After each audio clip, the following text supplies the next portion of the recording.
Hello, everyone, and welcome to today's edition of Horse's Mouth Live, where I bring in guests who are expert in so many areas that are helpful for you in every area of your life, but especially your business. And today I am really excited about our topic, which is on storytelling.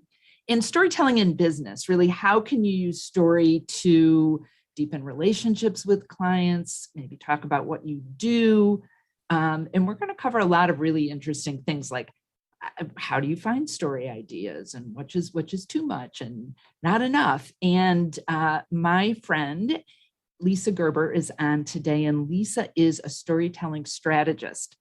So what Lisa does is work with corporate CEOs, business owners, entrepreneurs, and on how to articulate their ideas so that they can make their goals and visions happen more quickly and easily and increase their influence in the work that they do as well. Especially in this ever-changing digital maze that we're in right now. And there's so much coming at people.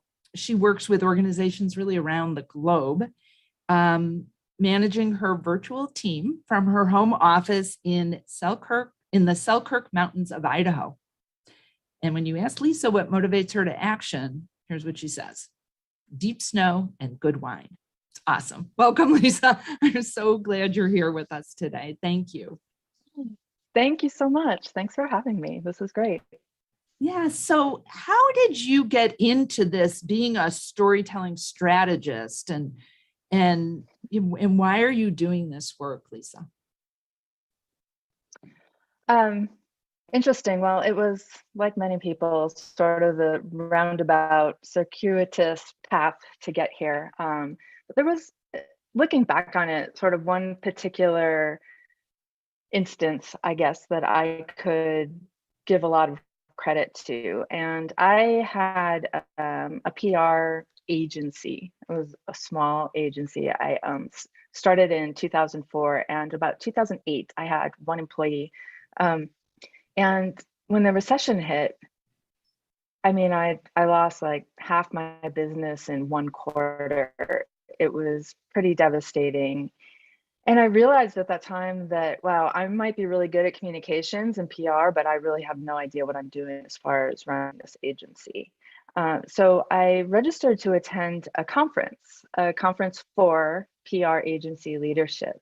And in the weeks before I attended, I suddenly got this feeling like I didn't belong. Like, what did I think I was doing going to this? I had this vision that the conference would be full of major, like large firm leadership, CEOs of big PR firms from major metropolitan areas.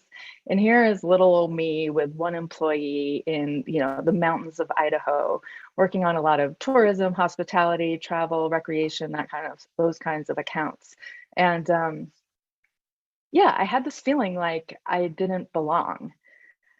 But I put those thoughts aside. I went to the conference anyway, and much to my horror, on the very first day, it's a smallish conference, they asked first-time attendees to get up on the stage and introduce themselves, and I felt like I had been outed. Like, oh my God, I thought I was going to be able to just be like this anonymous person here, and just kind of just take it all in. And here I am taking the stage in front of everyone and telling them who I am, and sharing the story, many of the details which I just shared with you just now. Well, the most fascinating thing happened in the days afterwards, and people came and sought me out. Like, hey, I want to learn more about what you're doing. That is so fascinating. And it was just so unexpected and really, really cool. And it made me realize that sharing your story, like, it requires us to open up and share things that make us very vulnerable, put us at risk, but allow us to create connections and build trust. And I think it was at that point that I started to realize, and that's when, eventually I evolved my practice into more of a storytelling, it's really much more fulfilling for me. And I feel like it gives more fulfilling work to the people that I work with. You know, just a couple other points on that, though, I wanted to share, because when I shared the very thing that I was so certain I needed to hide and suppress, that was the thing that helped me differentiate from others. And so I feel like it's relevant to this conversation that we're having, because financial advisors, I mean, there are a lot of people who do that kind of work, right? And how do we differentiate? And I feel like that is, you know, by opening up and sharing those stories, it really helps make that connection. Yeah. Yeah. I heard you say like build connections and build trust. And that 100% agree. There's something, I don't know, 300,000 financial advisors. And the advisors that I've worked with, some of them will say, oh no, I'm different because my process is different. Or we have these amazing products that we offer. Well, in a client's viewpoint, that doesn't mean anything to them. That doesn't make you different than the advisor down the street. So having your story is something that really is, no one else can compete with your story, right? And Right. And I was thinking, like, from a compliance viewpoint, a lot of times advisors are really worried about compliance and what can I say? Well, I am not a compliance officer, but I can't imagine your story is going to be something that they're going to have an issue with, because it's your story. So like, one of the things that I wonder about is, how do you source stories, or how do you remember them, or decide which ones are pertinent to bring up with clients? Yeah. That's a great question. I just want to address, though, the point that you were just making about, you know, how many financial advisors, and I just wanted to add that not everyone's going to love your story. So before I get into where you can find them, it's important to, you know, I always advise my clients not to get attached to, like, what if so and so, well, what if I, you know, I'm narrowing my market when I do this. And like at the conference, not every single person came up to me. Like I said, people came up and sought me out. Not every single person did. The people who cared about it, the people who could relate to it, those were the people who came up to me. And so in doing this, you're also attracting the right people to your practice. And I feel like that gives you a much more fulfilling practice. If you come into work every day and you're working with people that you are connected with, that understand you, who you relate to, it's a two-way street. So when it comes to finding the stories are everywhere, in my opinion. But I think first and foremost, it comes down to listening. We have to be good at story listening before we get good at storytelling. And often, I think it was Stephen Covey who said, we often listen to reply rather than listen to understand. And so when you're meeting with a client, when you're talking to, you know, coworkers, it's showing some curiosity and exploring further. Before you can share stories that are meaningful, you want to have all the context that you possibly can, all the background. What's your client dealing with? What's going on in their world right now? What are they worried about? You know, so often what I see in the financial space is that advisors come from a place of, you know, analysis, data, you know, the markets and all that stuff. And that's not necessarily how their clients are actually experiencing it. It's much more of an emotional thing for them. So if you can first come from a place of real empathy and understanding of where they're coming from, then you can draw upon stories to then share in an appropriate manner. So some places, like for me personally, is paying attention to the world around me and the conversations.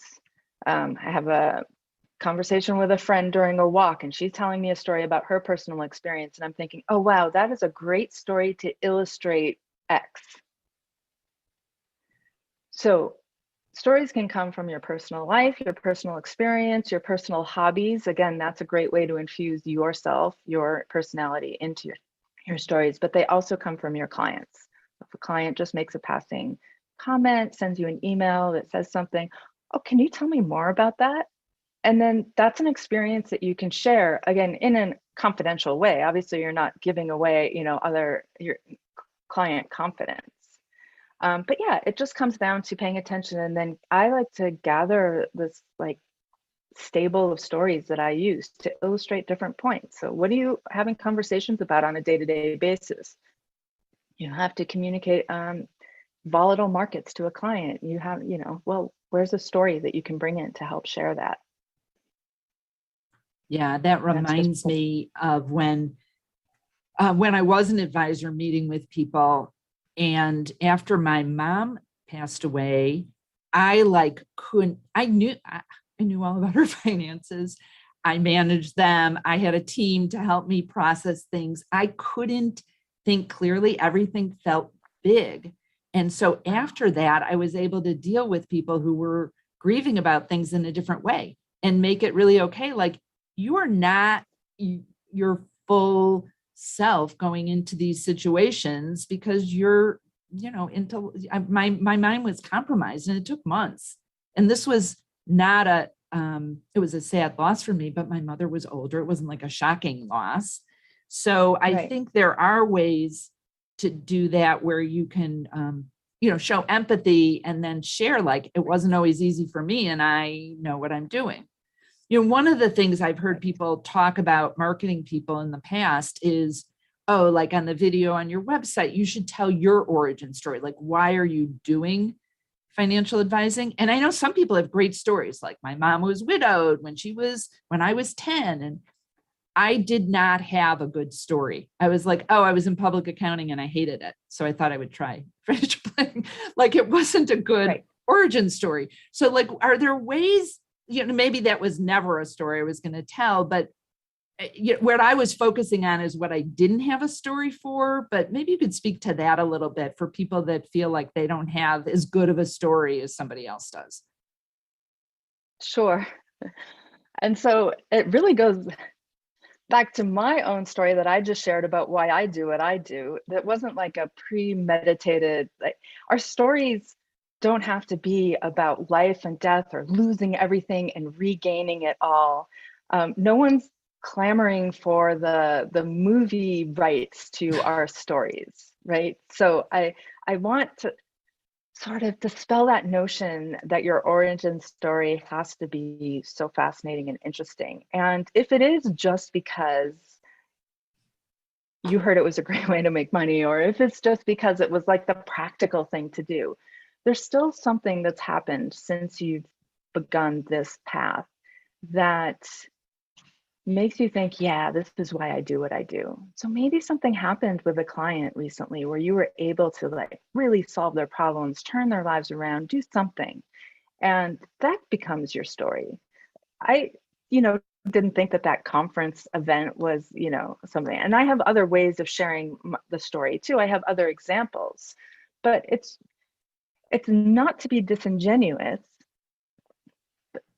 but it is to draw from your own personal experience, again, so that people can learn more from you and, open up that packaging. When you like get a package that you can't open and how frustrating it is because you just want to get into the contents. And it's like, oh, like a bag of potato chips. Or when you used to get CDs, right? And you'd have to take off like the wrapper and it was impossible to get off. Yeah, no. Yes. Yeah, it's just frustrating. Your clients, the people that you are working with, they want to get in and just see a little bit. And you shouldn't feel the pressure to have this incredible origin story. Do you feel like that was helpful? Did that address that enough? Yeah, because it also gave examples. So I wasn't going to say I thought public accounting was boring and I was going to try. Right. But I like that idea of like what keeps me, what I'm passionate about with the work that I do now. Or that where you really felt like you've made a difference. I think those are beautiful examples, Lisa. Yeah. But it is okay to say, you were in public accounting and it just wasn't filling your cup. It just wasn't, it was a great job on paper, but I really needed to find something else. And this is how I found it. Because again, it's just something relatable. Many people are in work that they aren't passionate about. And so even though it's not relevant to, you becoming my financial advisor, I'm still interested to know that, hey, you too were down a path that you weren't happy with and made a change. That's really helpful, that it doesn't have to be this earth shattering, like a major thing. No. I climb Mount Everest. So when should advisors use stories? Like, where are places that you can deliberately or kind of off the cuff insert stories into the work that you're doing? Sure. And this is where some instinct and, some gut instinct comes into play. But I think a really important, and again, it comes after listening or understanding who you're talking to, because I'm not suggesting by any means that you come into a new client meeting and just well, let me start by telling you my origin story. So there's some listening that's taking place first. We're engaging in a conversation. This isn't this prescribed, just start telling stories and you're going to win the business. Once you learn more about who you're speaking to, if it's a one-on-one meeting, I'm going to talk about some asynchronous storytelling as well. But I think new client meetings are a perfect place to share why it is you do what you do, when the time is appropriate. And be careful not to go on too long about it. And I know, again, this feels vulnerable, speaking about yourself, and does this person really care? It's going to take practice.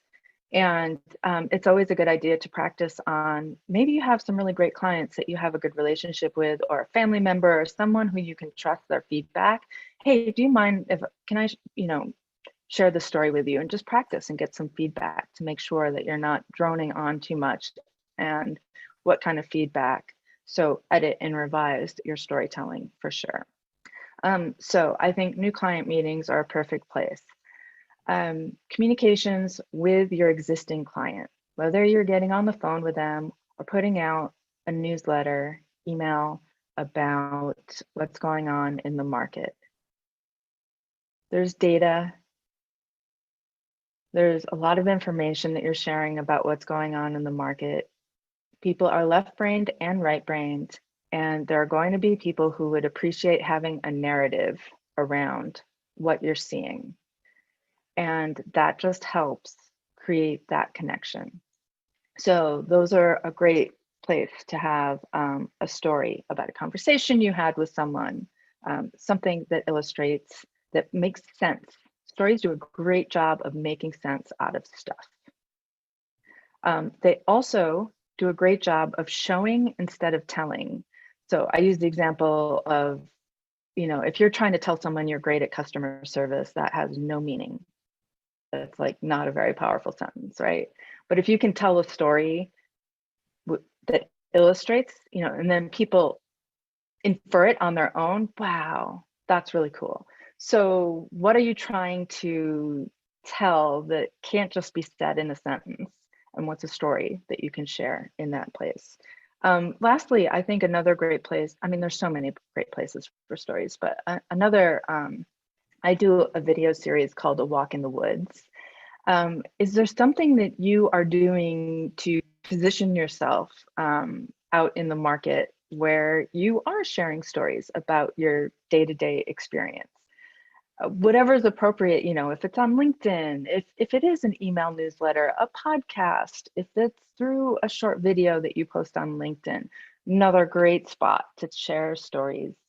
And yeah, just get your name out and build deeper relationships. And I know you would say this, we haven't talked about it, yes, but doing group presentations, whether it's virtual or in person, of course, and an experience that I've had where you're like, people, they want narrative around things. I see financial advisors going so much into like, I have to give them all this information. And over the years, when I've spoken at industry conferences, broker dealer meetings, wherever, years later, someone, if I run into them, will come back to and go, I remember that story about when your son was picturing getting the cat checkers. Now, I didn't even remember ever telling that story, but it landed in someone's mind. And many years later, that was what they remembered. And clients used to do the same thing with me. So I think, has that been your experience, that people actually remember a story much more than they would a directive or a fact or something like that? Oh yeah, that's 100% it. Um, Again, the facts and data are important, but people, that's not what we recall. We're going to look at that. We need that for our proof and for the credibility, but it's the story around it that's going to make it easier to remember. I've had the same thing happen to me, Ellen. Just last night, someone came up to me and she paraphrased something I had said to her about 6 months ago. I didn't even recall saying it, but it made a mark on her. And we have no idea the impact our stories are having. Just like when I stood on the stage that day and shared my story, and then I got off the stage and was just internally mortified. And then people came up to me and were envious of the work that I was doing. So yeah, it's really remarkable that the impact. Oh my gosh, Jane Goodall said, if you can get into the mind, into the heart with a good story, you may not know it, but people will go on thinking. Mm. And she was referring to her lifetime of activism and environmentalism, and how the interviewer had asked her how she persuades people, how she influences action.